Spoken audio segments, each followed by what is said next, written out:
നിങ്ങളുടെ favourite shows ഇനി ഒരിക്കലും മിസ്സാവില്ല. ഇപ്പോൾ C5 കാണും നിങ്ങളുടെ ഫേവറേറ്റ് ഷോസ് തികച്ചും സൗജന്യമായി.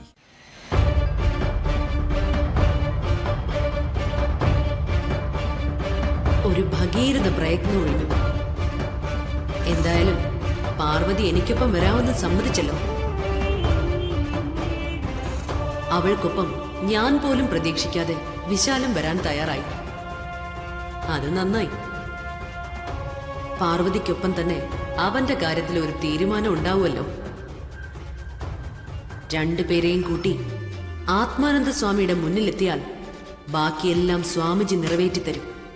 അതുറപ്പാ. പക്ഷേ ആ വിൽപത്രവും മറ്റു ഡോക്യുമെന്റ്സും കൂടെ കിട്ടണമല്ലോ. അതെവിടെ നിന്ന് കിട്ടും? എങ്ങനെ കണ്ടെത്തും?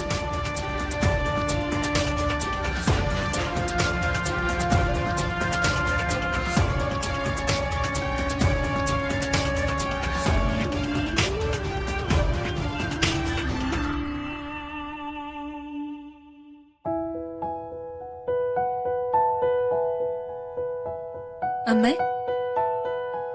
മോളെ, നീ ഹാപ്പി അല്ലേ?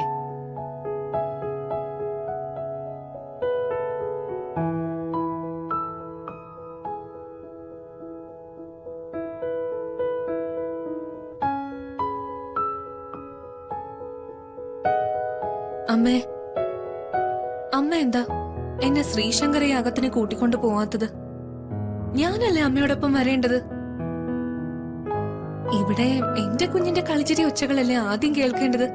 അപ്പോ അമ്മ എന്നെയായിരുന്നു ആദ്യം കൂട്ടിക്കൊണ്ടു പോവേണ്ടിയിരുന്നത്.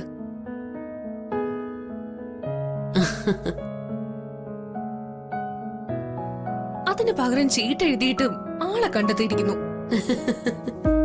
അത് വേണ്ടായിരുന്നു. ആ വിൽപത്രവും ഡോക്യുമെന്റ്സും പാർവതി എവിടെയാണ് വെച്ചിരിക്കുന്നതെന്ന് ഇവൾക്കറിയാമായിരിക്കും. തന്ത്രപൂർവ്വം ഇവളെ കൊണ്ട് അതെടുപ്പിക്കാം. അമ്മ എന്തോന്നും മിണ്ടാത്തത്?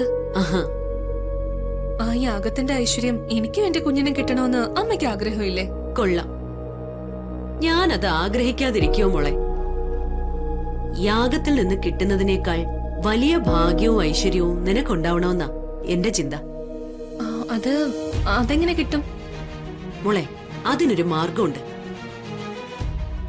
മോള് ഞാൻ പറയുന്നത് പോലെ ചെയ്താ മതി. ദേ, വലിയ ഭാഗ്യം തന്നെ മോൾക്ക് വന്നു ചേരും. ഞാൻ എന്താ അമ്മ ചെയ്യേണ്ടത്? മോളെ, നിന്റെ ചേച്ചിയുടെ കയ്യില് ആചാര്യ വക്കീല് കൊടുത്ത ഒരു സഞ്ചി ഉണ്ടല്ലോ, പണം കായ്ക്കുന്ന മരം എന്ന് എഴുതിയ ഒരു സഞ്ചി. അതിനകത്ത് വിൽപത്രവും ഇവിടുത്തെ സ്വത്തുക്കളുടെ ഡോക്യുമെന്റ്സും ആണെന്ന് അറിയില്ലേ? അതറിയാം. മോൾ ആദ്യം അതെടുത്തിട്ട് വാ. അതിനുള്ളിലാണോ ഭാഗ്യമുള്ളത്? പറയാം.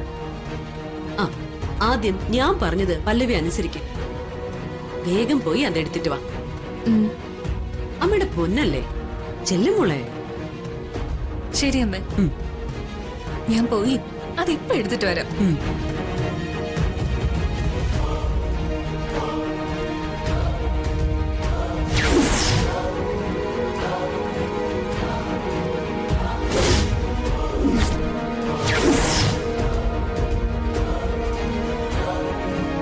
ഡൗൺലോഡ് ചെയ്യൂ C5 ആപ്പ്. കാണൂ എല്ലാ എപ്പിസോഡുകളും സൗജന്യമായി.